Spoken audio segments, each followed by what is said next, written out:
Olá pessoal, tudo bem? Vamos começar mais um Plugado?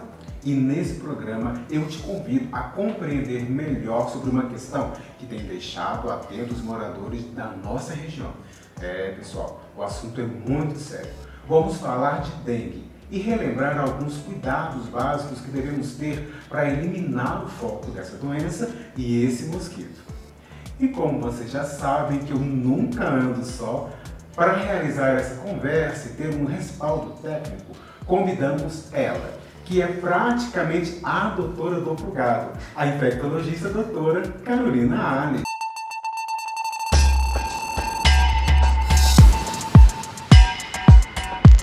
Ei, doutora, tudo bem? Tudo bem, obrigada aí pela introdução. Imagina, é sempre um prazer receber a senhora aqui, né? Muito obrigada. E olha que hoje as perguntas que a gente tem para fazer para a senhora hoje, elas vieram do nosso público do Instagram. Então a maioria, praticamente todas aqui foram feitas lá. Então a gente vai estar auxiliando um pouquinho as pessoas que têm nos acompanhado e tirar algumas dúvidas delas também, doutor. Vamos tirar as dúvidas e as curiosidades. Vamos embora, então fazer isso junto. Muito obrigado mais uma vez pela atenção da senhora. E para começar, eu quero perguntar o seguinte. Existe mais de um tipo de vírus da dengue? E trazer uma questão, é vírus mesmo, doutor? Isso, é uma doença viral, né? E existem 4 tipos diferentes, 4 sorotipos, né? São subtipos desse vírus. E é interessante a gente falar sobre isso porque a pessoa pode ter a dengue 4 vezes. Então, ela pode ter cada sorotipo uma vez, né? Eles conferem um pouquinho um quadro clínico um pouco diferente e até a questão da gravidade, né? Cada ano circula, cada período epidêmico que a gente fala, né, que a dengue, o vírus da dengue ele estuda matemática, porque ele aparece em surtos a cada 3 anos, né? E isso por quê? Né? Existem vários pesquisadores tentando entender isso, mas toda vez que um vírus novo é introduzido naquela comunidade, a gente tem um número grande de casos, tá? Então, pode ter a ver um pouco com isso. E esses 4 sorotipos, eles têm a ver também na questão da dengue, né, hemorrágica, que hoje o nome correto é dengue grave. Isso porque depois, no segundo episódio, no terceiro ou quarto, esses episódios eles podem ser mais graves do que o primeiro, tá? Justamente por isso, eu desenvolvi uma imunidade definitiva contra aquele sorotipo que eu peguei. Mas contra os outros sorotipos, o meu sistema imunológico ele acaba facilitando, num segundo episódio, que a quantidade de vírus aumente no meu organismo. Tá? Então, é correto isso que as pessoas falam, que o segundo episódio pode ser mais grave do que o primeiro, né? Mas ainda assim, um primeiro episódio de dengue merece atenção.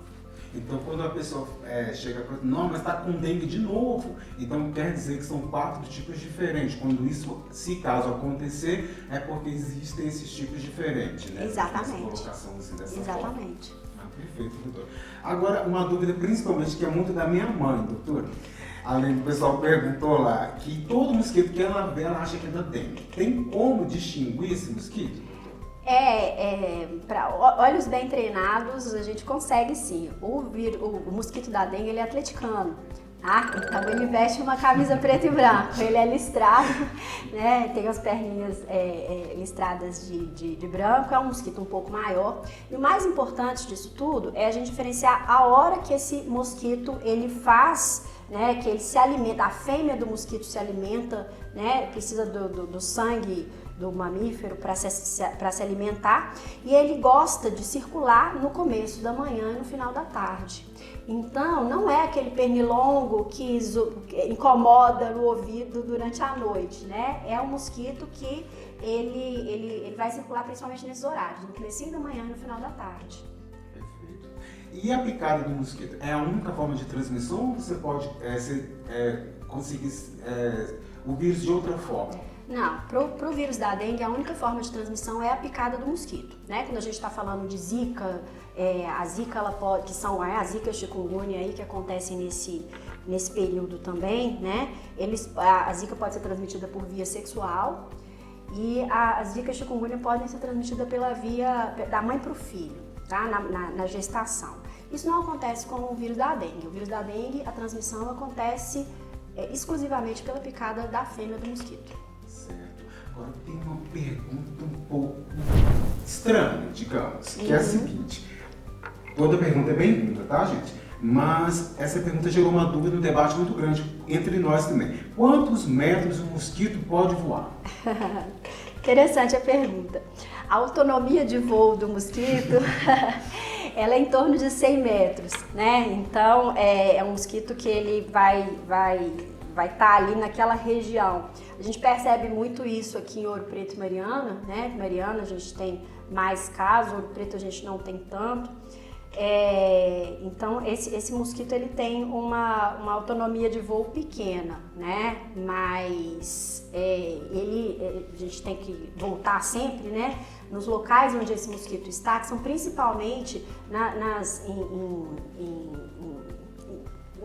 em pequenos acúmulos de água, que não são acúmulos da natureza. Então não é um mosquito que gosta tanto de copa de árvore, igual, né, os pernilongos, ele não gosta tanto de mata, ele gosta mais de se proliferar na calha das casas, né, em pequenos reservatórios ali, garrafa PET, ele gosta desse meio artificial para se proliferar. Então não precisa ter mata, não precisa ter mato próximo de casa, né, basta ali um lixo mal cuidado, uma caixa d'água aberta, né, o vaso de planta. Isso tudo que a gente fala da proliferação no vaso de planta, nas garrafas PET, nesses acúmulos aí de água, isso é real, né? Então, todos os estudos que são feitos aí, o município ele faz um levantamento, né, uma contagem das larvas do mosquito e sempre encontram nesses locais. Tá? Então, quando a gente está rodeado, e isso é o nosso meio, né? Assim, nosso meio urbano, a gente está cercado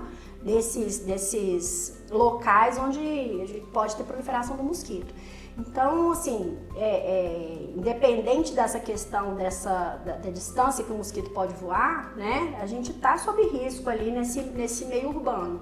Então, quer dizer, quem mora lá no 5º andar, no 15º, tem também que ficar atento aos cuidados, né? Claro.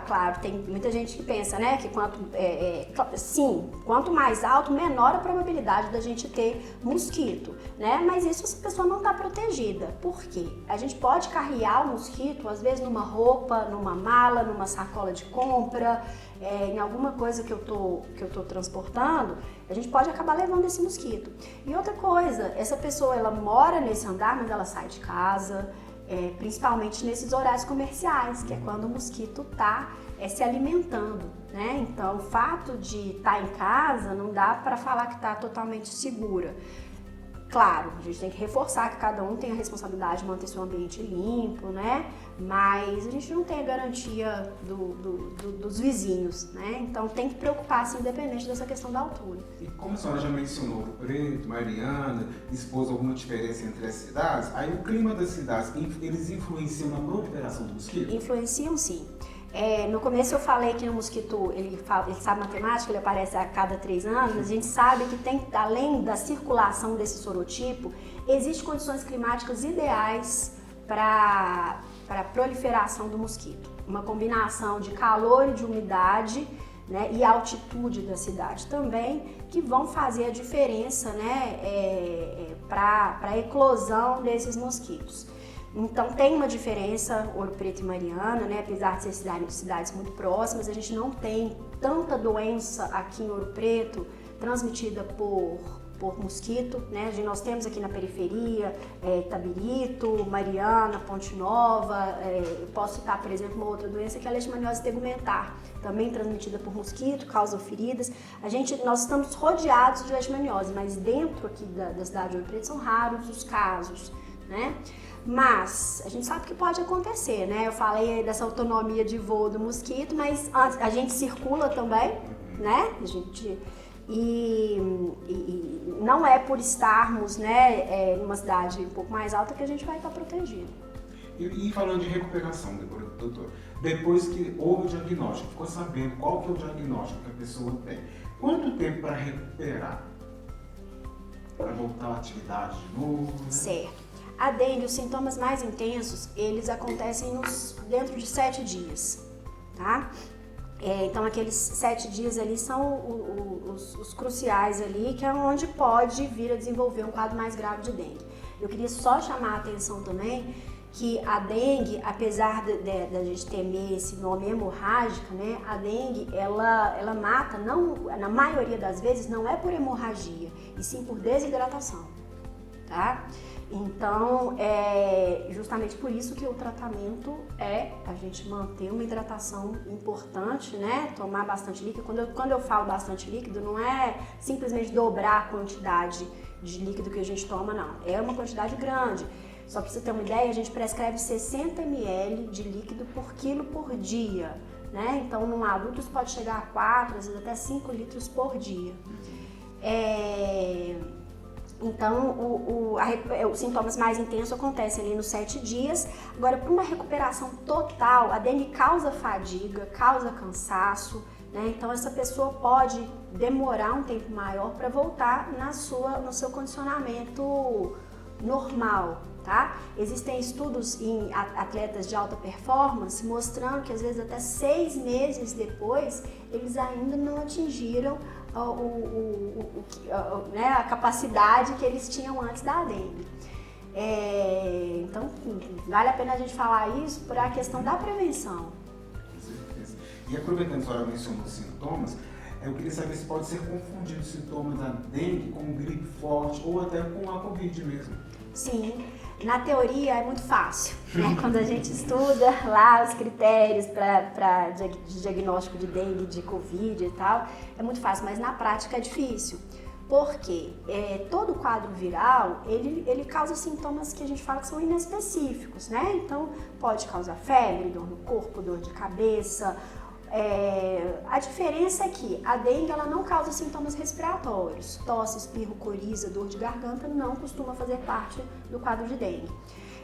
Mas o quadro inicial é difícil a gente falar, é isso. Né? A dengue tem algumas coisas que chamam atenção. A febre acontece de início súbito, é um paciente que está bem, aí de repente ele começa com uma febre alta, né? Ele sabe falar exatamente, falar, olha, ontem por volta de 5 horas começou minha febre. Então tem uma precisão maior. E aí seguida de dor de cabeça, dor no corpo, né? Chamar a atenção que a dengue acontece uma vermelhidão no corpo, mas isso já é na fase mais tardia, já lá para o 5º, 7º dia. E já na Covid e na gripe, né, na influenza, vai chamar mais atenção os sintomas respiratórios. Pode começar também com febre, com dor de cabeça e dor no corpo, mas é um paciente que ele vai começar com o nariz escorrendo, com uma tosse, tá? Então, assim, na teoria é fácil, mas na prática é um pouco difícil, principalmente nos quadros iniciais. Então, de repente, na dúvida e dependendo de onde esteve, é interessante procurar orientação profissional mesmo, né? Não fazer experiências que o amigo fez ou que viu na internet. Com certeza. Todos esses quadros que nós estamos falando, né? A Covid, a dengue e a influenza, elas podem causar infecção grave. Então, uma orientação médica é importante. Na dengue, a piora pode ser muito rápida. Então, a gente recomenda, né, que os pacientes, claro que isso vai ser estratificado, se é uma pessoa de mais risco, idoso, se tem algum problema de saúde, mas é recomendado que as pessoas retornem periodicamente, essa periodicidade vai ser determinada pelo médico para uma reavaliação, porque a complicação ela pode surgir de uma forma muito rápida, tá? Então, é importante ter um contato com os serviços de saúde. Hoje a Covid, né, as pessoas estão vacinadas aí, a gente já está indo para a 5ª dose, já não é um problema tão grande, mas ainda assim é interessante fazer a pesquisa para confirmar a Covid, né, checar se não tem nenhum sintoma de gravidade e a imensa maioria dos pacientes tem evoluído muito bem. Mas com relação à dengue, vale a pena manter um contato com o serviço de saúde para confirmar o diagnóstico e para estar sempre reavaliando. E como a gente está falando de Covid e está falando de vacina, e a dengue, doutora? Tem uma vacina? Bom, por incrível que pareça, né, muitas pessoas não sabem disso, mas existe uma vacina da dengue. É uma vacina que entrou no mercado em 2015, se não me engano. Mas é uma vacina que não pegou muito, ela não está disponível na rede pública, né, somente na rede privada, mas é uma vacina que não pegou muito, por quê? Voltando lá naquela primeira pergunta que você me falou, que você me fez, dos sorotipos da dengue, né? A vacina, ela a vacina atual, ela mostrou que os pacientes podiam ficar mais graves se vacinassem e nunca tivessem tido dengue. Então essa vacina ela só é recomendada para quem teve pelo menos uma vez dengue. Tá? Essa questão imunológica aí relacionada aos sorotipos trouxe esse problema para essa vacina. No segundo semestre desse ano está para ser lançada uma nova vacina, né, de uma indústria japonesa e que promete não ter esse empecilho, né? Então nós estamos uma expectativa muito grande. E aí, eu sei que você não vai me perguntar isso, mas eu queria falar que é o método biológico de controle, né, que Minas Gerais aí está saindo como pioneira. Existe, né, já há alguns anos, é estudado isso, e nas cidades onde isso foi implantado, foi observado uma redução significativa dos casos de dengue, que é o seguinte: eles lançam na natureza o mosquito infectado com uma bactéria que chama Wolbachia. O mosquito que tem essa bactéria não causa nenhum problema para o mosquito, ela não, muito pelo contrário, tem vários outros mosquitos que carregam essa bactéria. Mas o mosquito da dengue, o Aedes aegypti, quando ele está contaminado com essa bactéria, o vírus da dengue não se multiplica dentro dele. Então ele não dissemina o vírus da dengue. E em Minas Gerais, né, o estado anunciou a criação aí de uma fábrica desse método biológico para poder começar a utilizar em breve.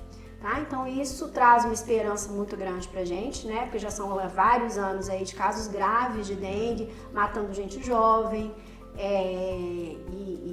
né, causando aí uma redução de qualidade de vida, né? De morbidade, as pessoas perdem dias de serviço, demoram a se recuperar. E então é uma luz aí que em breve, quem sabe a gente vai estar trazendo notícia boa. Que seja aqui no Plugados também, né, doutora? Sim. A senhora vai trazer para nós. Então, doutor, uma dúvida que a gente achou muito interessante é sobre repelente, velas aromatizadas, cremes com cheiros. Passar isso espanta realmente o mosquito? Passar no corpo e acender a vela em casa? Bom, o repelente, né, hoje nós temos alguns princípios ativos de repelentes, funcionam, né, estão indicados. A gente tem que ter muito cuidado com o excesso de repelente, principalmente em crianças, né, pessoas com problemas respiratórios, mas eles estão indicados sim. Os aromas aí, tanto o cheiro do creme quanto as velas, elas podem atrair o mosquito. As velas que prometem afastar o mosquito são velas específicas, com citronela, com alguns princípios que têm um efeito específico. Agora, o creme hidratante com cheiro, esses cremes comuns que a gente utiliza, eles podem atrair alguns mosquitos. Tá? Então a gente tem que ter muito cuidado. A recomendação é o repelente de parede, né? O repelente de tomada, né? O repelente de tomada é importante ler as instruções, porque ele não deve ser utilizado em um ambiente totalmente fechado. A gente sempre tem que deixar uma rota de fuga para esse mosquito, né? Uma porta aberta, uma janela e tal. Utilizar cortinados e tal. Só que, né, como eu falei, como esse mosquito ele gosta muito do início da manhã e do final da tarde, a gente circulando, né, trabalhando, etc., às vezes a gente vai ter que usar o repelente mesmo, que não tem outras formas. Solução, né? E pra gente fechar, doutor, existe algo caseiro que pode afastar o mosquito? E se a senhora quiser deixar dicas aí pro pessoal se cuidar também, fica à vontade. Bom, a dica caseira principal é a gente fazer a higienização, a higiene, né, dos ambientes aí domésticos, do nosso perto do domicílio. É a principal forma da gente evitar, a gente manter aí os criadores do mosquito, eliminar os criadores dos mosquitos, né? E todo mundo tem um foco, um vaso de planta, alguma água parada, né? Quando a gente fala água parada parece que está precisando de grande quantidade. Não, uma tampinha de garrafa PET com um pouquinho de água ali já é suficiente para esse mosquito proliferar. Então, o principal, que eu diria é isso. Existem aí velas de citronela, a gente tem que ter muito cuidado com essas coisas, né, caseiras aí, manter uma vela acesa em casa, isso pode ser problemático. mesma coisa essas outras essências também, né? Eu diria que o principal é a gente eliminar os criadouros aí do mosquito. Então fechamos o programa, doutor. Muito obrigado pela participação. Obrigada pelo convite mais uma vez. A gente agradece. Pessoal, chegamos ao final de mais um Plugado.